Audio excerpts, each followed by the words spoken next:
All right, time for sports, and the only thing anybody is talking about today is what happened in Seattle last night. You don't even have to be a football fan. You just need to be a sports fan. I know you were there, Hudson. Last night's Monday Nighter was one of the craziest and most controversial innings in NFL history, and it has everything to do with officiating. The NFL has been using replacement referees all season after locking out their regular refs due to a collective bargaining agreement. Yes, another billion-dollar league fighting over money. There's been a lot of blatant missed calls made by the temporary officials, and today Seattle may be one of the only American cities where a replacement ref may be welcome. It happened on the final play of the game under Monday night lights at CenturyLink Field in Seattle. Russell Wilson heaved the Hail Mary pass into the end zone, and the football gods answered. Or maybe the replacement refs deserve the credit. Touchdown! The ruling gave the Seahawks the victory and sent shockwaves throughout the football world. Through media and social media, players let loose. It's awful. What way? Just look at the replay. So we did, and asked longtime high school football ref But this guy was in a to perfect. break I down don't know the why he play. missed the call. Simultaneous possession, and this is true of every level. Simultaneous possession goes to the offense. Well, they didn't catch it at the same time, though. That didn't They happen. did not catch it at the same time, no. And that's why the NFL rule says that if somebody else catches the ball, and in the process of coming to the ground, someone then attaches himself to the ball, it's not simultaneous. The NFL issued a statement today upholding the win, stating that Seattle's Golden Tate should have been called for offensive pass interference. It was not called and is not reviewable in instant replay. You would extend a period on a defensive foul, but this is an offensive foul, and the game would be over. Green Bay should have won the game. You know, I haven't seen a reffing this bad since UVic intramural football. Former legendary Vikes basketball manager Dave Morrison was one of the many football faithful who returned to the island this morning. He had a front row seat to the Monday Night Madness.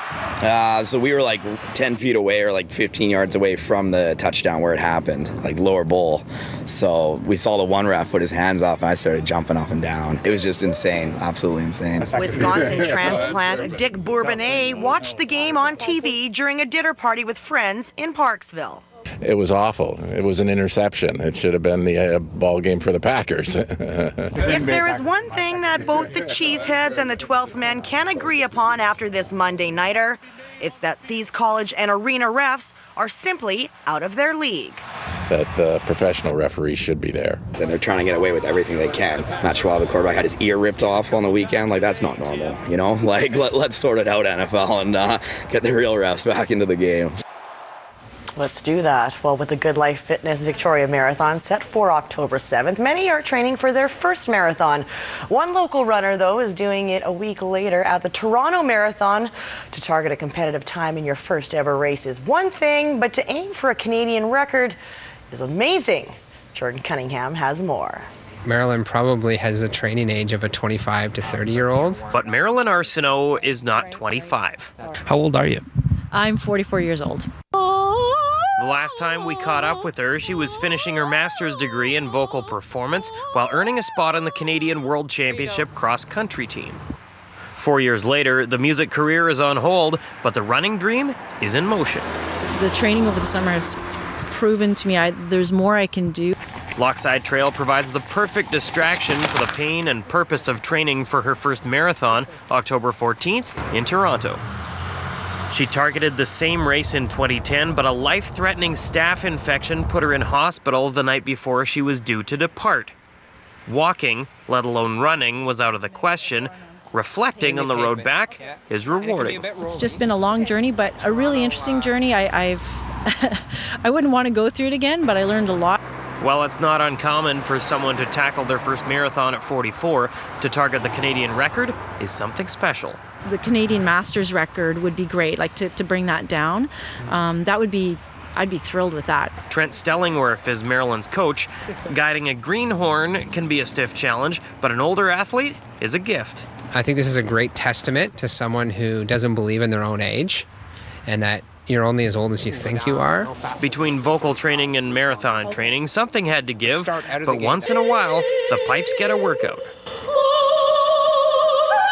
I did hear her sing once, the national anthem at the Harry Jerome track meet in Vancouver this year. She sang that? She rocked it. It was good. Yeah, maybe that'll be my new career. My singing career will be, singing anthems at hockey meets. That would be great. Actually, the guy who does that. Did you just call it a hockey meet? I guess I did. Oh man. Spoken like a true runner. After this marathon, she'll have an A+ in vital lung capacity, so maybe she can harness that into some singing again.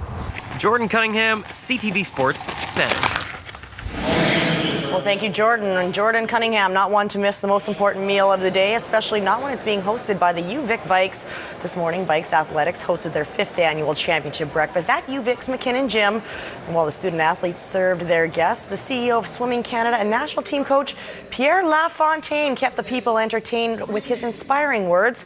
Another 1,400 supporters means another $400,000 in scholarship money raised and going directly to the student athletes. If you think about it, there's twice as many people that aren't here but are supporting the event through purchasing ticket. I think that speaks volumes to what they think of our student athletes and what they think of the program, and it's just been remarkable. I think this year in particular, just because of having that extra scholarship money floating around, we had more guys training full-time through the summer. More guys have improved, and we have the strongest team we've had since I got to the school. So. Close to $2 million in scholarship money has been raised in the 5 years. That is impressive money. And of course, being a student athlete, it's like having 2 jobs. So. It's a great event, of course. We've hosted it many years, and it's a great support for Vikes Athletics. Yes. Okay, I've just got to vent a little about last night. We were at the game. What a thrill to be at that game. What a thrill to see, the Packers play on Monday Night Football. But it was a clown show. I mean, what's been overshadowed is that the Seattle defense. I mean, they sacked Aaron Rodgers 8 times in the first half. Yes. It was a wild game. But we were on the goal line on the other side of the field, and we couldn't see. But when they came up and the roar, but you got one guy signaling a touchback and the other a touchdown. It was unbelievable. And after they reviewed it, I think they would have had a riot on their hands had they gone back on it. But we were there because it's my son Sheldon's birthday, who turned 16, and Sheldon and Hammy had good seats. That's Sheldon on the right. Sheldon's first love, of course, is the Cowboys, but after last night, we are all Packers, I think. Where's his cheese head? We didn't have a cheese head. No cheese head. Oh. But let's hope this is what it takes to settle this thing. Well, if this doesn't do it, what's going to? I mean, it's terrible. It was a fun night. All right, Mike, thank you. You're welcome.